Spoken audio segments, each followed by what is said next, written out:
奇遇的超强实力曝光，金属骑士竟在背地里养怪人。Hello， 大家好，我是麒麟。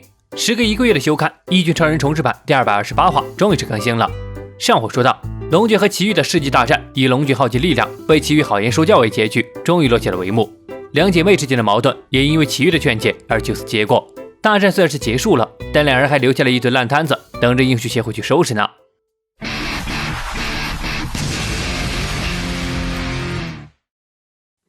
这场发生在英雄协会外的大战并没有持续太久，但放眼望去，就像是经历了一场史诗级的战争，到处的坑坑洼洼的。而造成这一惨状的罪魁祸首之一，已经回到了协会公寓楼。嗨，怎么搞成这样了？看来得买点衣服和鞋子了。哎，奇遇刚踏进屋里，差点以为走错门了呢。那3位奇怪的邻居又擅自跑来了。你们怎么又来了？蝴蝶 DX 指着一旁的强硬表示，是这家伙说有话想对你说。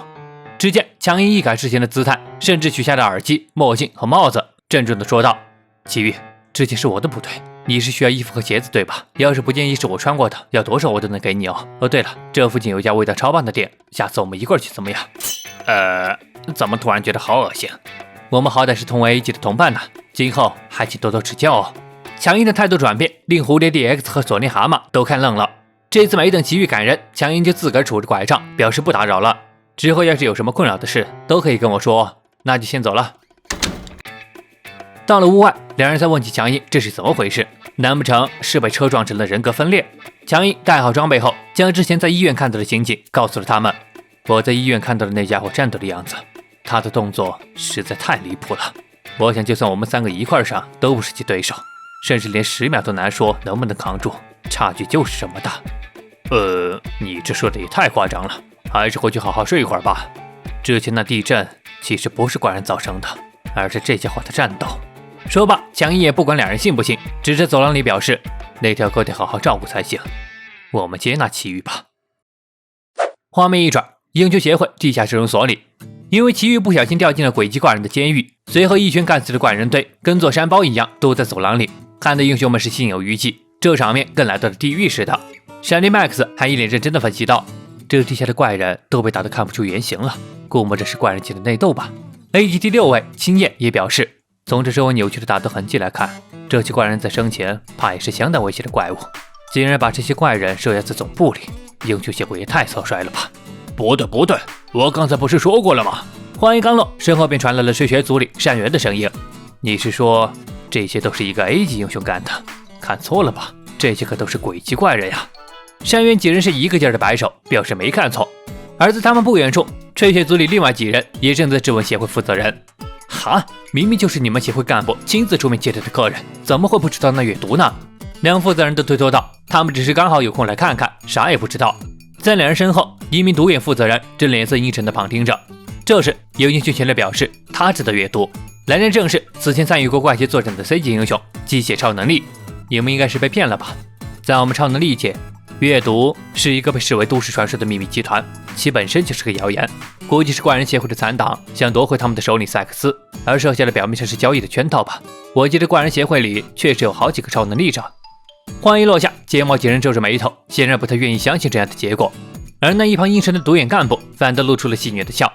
这时身后传来了熟悉的声音，马考伊先生。来人正是从地面回来的吹雪，笑着问道，现在方便吗？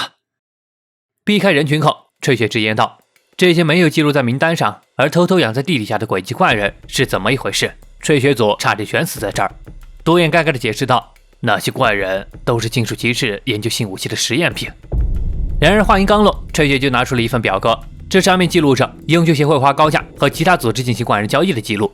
身旁的子弹头补充道，你们协会的网络安全措施很薄弱哦，还是要做好防止黑客入侵的准备比较好呢。吹雪接着表示，我要是公开这些记录，可得上新闻头条呢。说到这里了，独眼哪里还不明白？你想要什么？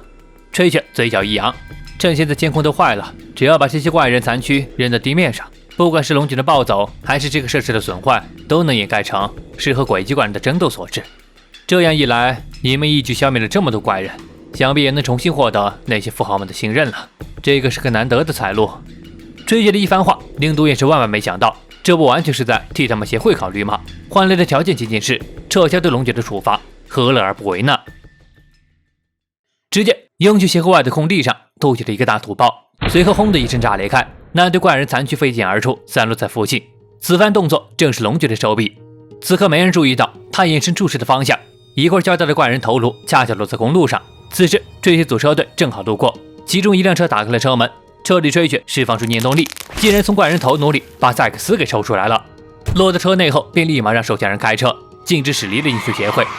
感受到那熟悉的气息，赛克斯醒了过来，看着眼前的吹雪，似乎又想起了曾经的会长大人。近日，英雄协会总部受到了诡计怪人团体的袭击，总部附近到处都散落着至今都未清理干净的怪人残躯。击败这些怪人的正是英雄协会的 S 级英雄战地的龙卷。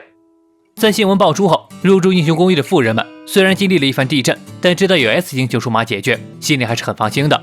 其中便有那之前开车亲眼目睹龙卷和奇遇大战的一家子。果然没有看错，那天龙卷实在太苦了。但此刻仍有人对此结果表示不满。什么鬼啊！明明是我阻止了龙卷好吗？说的跟我是怪人似的。为英雄协会嘛，我也严重抗议。另外，据统计，本次事件对附近公共设施造成的损失高达10亿。难得爆出龙卷的活跃表现，这次就勉为其难给他个面子吧。杰诺斯，啊，老师，如此凄凉，真是值得我学习啊！老板，再加方面。